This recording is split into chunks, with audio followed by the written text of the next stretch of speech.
Приветствую вас, дорогие гости и подписчики нашего канала. Для всех любителей криминальных историй наш психологический проект «Про нас» предлагает вашему вниманию криминальные истории с участием нарциссов и психопатов, совершенные против членов своей семьи. Как вовремя распознать этих потенциальных преступников, скрывающихся под маской социально благополучных личностей? Чтобы не стать жертвой этих смертельно опасных людей, мы рассказываем на нашем основном канале «Про нас», ссылку на который я дам внизу под этим видео. Также прошу вас не забыть подписаться на наш канал и не забыть поставить лайк авансом, так как это позволяет нам снимать чаще и более качественные видео для вас.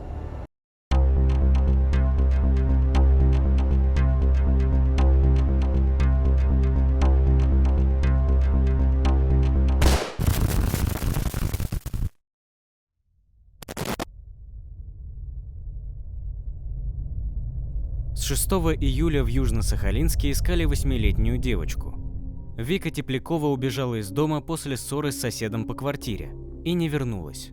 Уличные камеры зафиксировали идущую Сахалинку. Поиски велись по всем районам, и 9 июля Викторию нашли.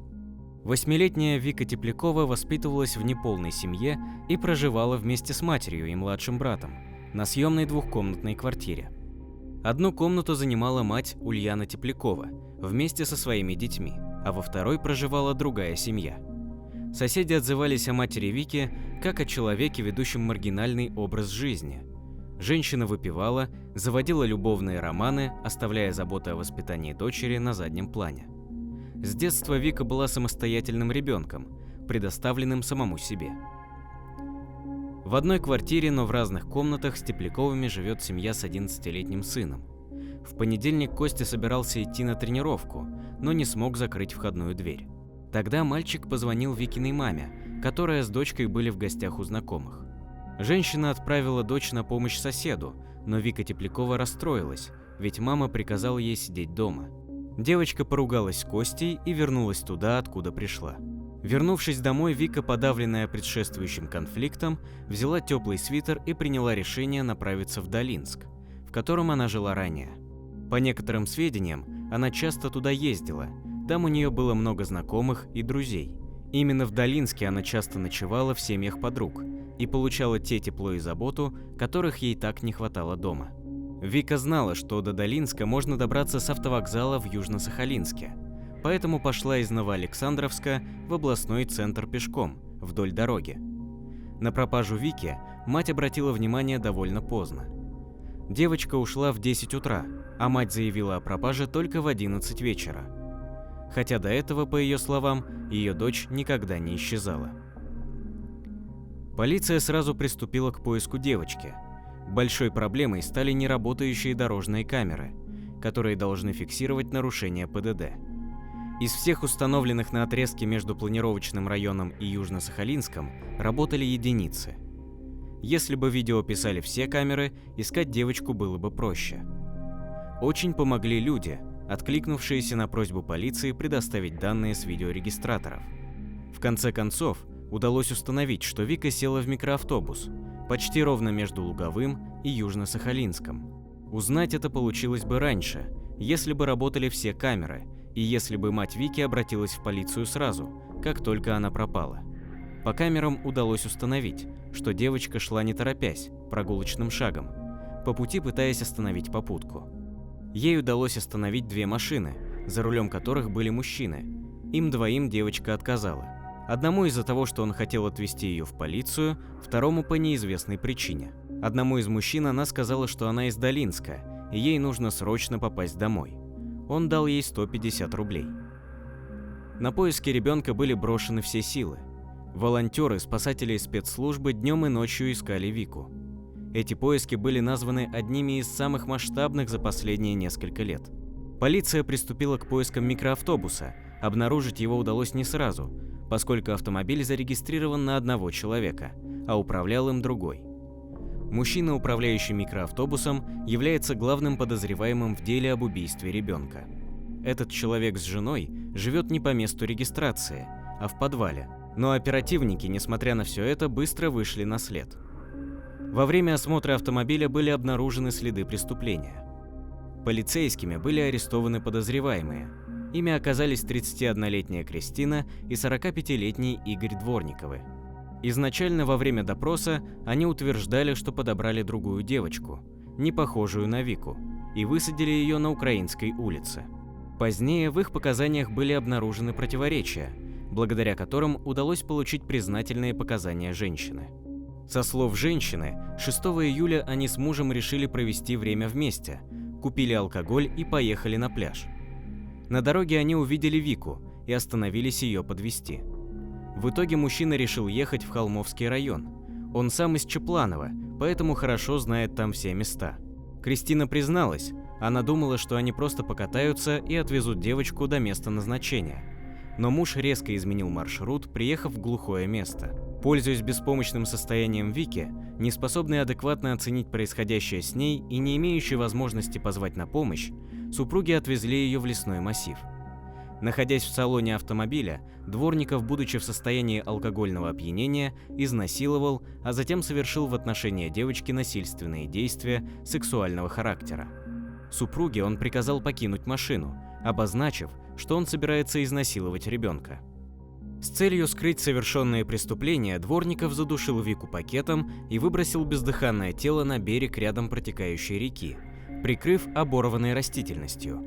Найти в этой местности тело девочки было бы действительно трудно, если бы женщина не согласилась сотрудничать и не привела в это место оперативников.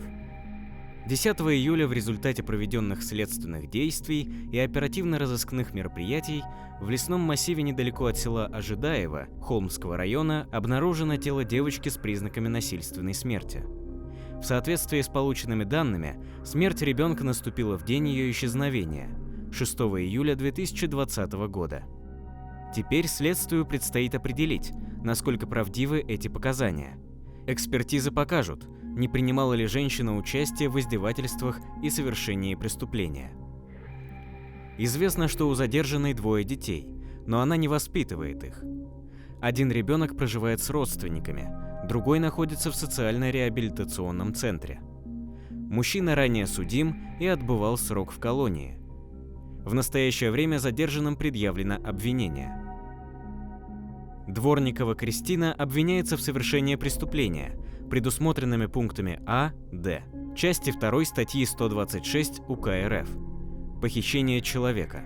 Игорь Дворников обвиняется по пунктам В, К, части 2 статьи 105 УК РФ «Убийство», по пунктам А, Д, части 2 статьи 126 УК РФ, пункту Б, части 4 статьи 131 УК РФ «Изнасилование», пункту Б, части 4 статьи 132 УК РФ «Насильственные действия сексуального характера».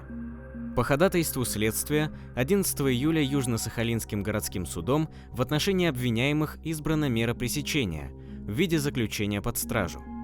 Кроме того, в ходе расследования уголовного дела в тесном взаимодействии с сотрудниками УУР УМВД России по Сахалинской области собраны доказательства о причастности обвиняемого к убийству гражданина КНР и изнасилованию и убийству жительницы областного центра в 2001 году, а также доказана его причастность к совершению развратных действий и изнасилования в отношении 12-летней девочки в 2018 году. Как добавили в пресс-службе Следственного управления СК РФ по Сахалинской области, эти 4 эпизода также фигурируют в переданном в суд уголовном деле. Супругов Дворниковых в зал завели под конвоем по общему коридору суда. По лестнице они шли, опустив головы. Он впереди, в сопровождении полицейского и пристава, она чуть позади. В самом зале они также находились отдельно, подсудимый в прозрачном аквариуме, специально отвернувшись от камер. Она на стуле в углу зала, рядом с девушкой-полицейской, преувеличенно отстраненно. Особых переживаний, впрочем, не высказывал никто из них, оба вели себя достаточно расслабленно. Первым допросили свидетеля по делу об убийстве гражданина КНР. Денис Мухортов работал следователем в прокуратуре Южно-Сахалинска. Именно он в составе следственно-оперативной группы выехал на место обнаружения трупа. Район Ёлочек за Дальним, по старой Холмской дороге. Тело нашли в реке вблизи моста, стоящем на коленях в потоке воды с руками, заведенными за спину. Погибший был избит, и, возможно, его даже переехали машиной. В показаниях сотрудника прокуратуры довольно подробно описывается изуродованное лицо найденного покойного. Нет смысла перечислять все. Достаточно одной детали. После того, как с головы погибшего сняли натянутый пуловер, оттуда выпали зубы. Из-за состояния погибшего свидетель даже не смог определить его возраст. Потом вопрос задал сам Дворников. Он зачем-то поинтересовался, были ли руки у погибшего связаны или просто заведены за спину. Свидетель в силу давности лет таких подробностей не помнил. Кажется, это несколько огорчило обвиняемого. Второй свидетель также бывший сотрудник следственного отдела в прокуратуре, Александр Коваленко. Он в составе следственной группы выезжал на труп, обнаруженный в районе пересечения улиц Железнодорожная и Пуркаева. Там в искусственном водоеме, заваленную покрышками и дверью машины, обнаружили женщину, 38-45 лет, одета в коричневую кофту в мелкий рубчик, с карманом на груди. Одежда мокрая и испачкана мазутом. Тело заметила семья во время пробежки. Этот труп не был так сильно обезображен, хотя следы насилия, судя по показаниям свидетеля, были и на нем. После этого выступления Дворников поинтересовался, присутствовал ли свидетель при установлении причины смерти погибшей. В финале заседания в зал пригласили маленькую и сухонькую китаянку, подругу жены погибшего гражданина КНР. Они прибыли вместе с переводчиком. На русском, впрочем, они говорили примерно с одинаковым акцентом. Свидетельница вместе с погибшим гражданином Поднебесной и его женой торговали на Сахалине в конце 90-х и начале 2000-х годов на китайском рынке на улице Сахалинской, а потом долго и безрезультатно искали пропавшего Сашу. Сейчас его супруга Наташа, как ее знали здесь, находится в Китае и из-за ковида не может добраться на остров. Еще несколько свидетелей, запланированных на этот день, в суд не явились. Прокурор устно огласила их показания. Речь в них шла об обнаружении той самой женщины на юго-западе Южно-Сахалинска и о дополнительных обстоятельствах исчезновения Саши. К этим показаниям вопросов у сторон не возникло. Игорь Дворников на очередном заседании в Сахалинском областном суде 27 мая сделал заявление о том, что дело сфабриковано. Он также подал ходатайство о проведении дополнительных экспертиз. Он сообщил, что отсутствие результатов некоторых экспертиз влияет на ход дела. Они доказали бы то, что я невиновен. Первую экспертизу они не сделали на отпечатки пальцев на теле Т, что я указывал и просил сделать следствие, но меня проигнорировали. Также я просил сделать экспертизу того, что когда я пришел, я сделал искусственное дыхание и пытался вернуть к жизни Т. То есть эти экспертизы не были сделаны. Прошу суд сделать данные экспертизы, которые подтвердят мою невиновность, сказал он. Как и любой родитель в подобной ситуации, мать убитой Вики пожелала убийцам своей дочери всего самого ужасного и мучительного и выразила надежду, что суд назначит им максимально строгое наказание. Конечно, максимально строгое наказание хотела бы, чтобы этих людей не выпустили никогда. Конечно, все, что можно пожелать самого ужасного и мучительного для этих людей, я желаю, и я этого не скрываю. Наказание, я надеюсь, будет максимально строгое. Надеюсь, в скором времени эти люди окажутся в аду, сказала Ульяна Теплякова. Сейчас женщина на успокоительных. О дочери она рассказывает, что девочка была послушной и дружелюбной. Любила играть в футбол, петь и снимать видео. Завтра ей должно было исполниться 9 лет. Мать девочки считает, что самое тяжелое ждет ее в понедельник, когда Вику будут хоронить. Потом мать исчезла. После того, как Ульяна несколько дней не выходила на связь с женщиной, которой поручила присматривать за своим младшим сыном, с ней потеряли связь. По сообщениям региональных СМИ, мать ребенка нашли и доставили в отделение полиции вечером 21 июля. Накануне стало известно, что женщина обратилась в органы опеки после того, как мама 8-летней Вики и мальчика, которому нет еще и 2 лет, исчезла на несколько дней. Мальчика поместили в детскую больницу Южно-Сахалинска под присмотр медиков. 14 апреля мать Вики лишили родительских прав на 2-летнего сына. Как стало известно, она не пришла на оглашение решения суда. Она продолжает пить и жить для себя. Сын находится в доме малютки. До своего 9-летия девочка не дожила всего несколько дней. 12 июля должен был быть ее день рождения. На выходных по всему Сахалину прошли акции памяти в честь погибшей Вики. Люди приносили цветы, свечи и детские игрушки к Воскресенскому собору.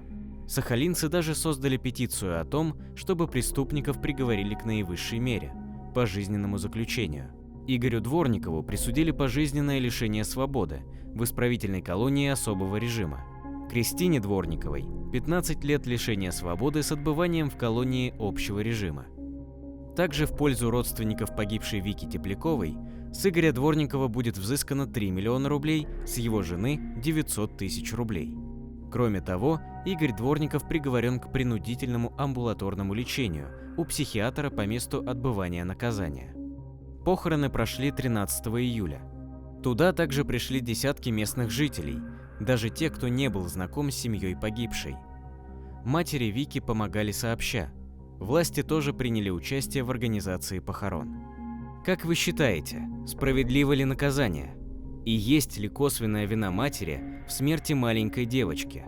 А те люди, что видели ее идущей в одиночестве по трассе и пытающейся остановить машину? Пишите свое мнение в комментариях.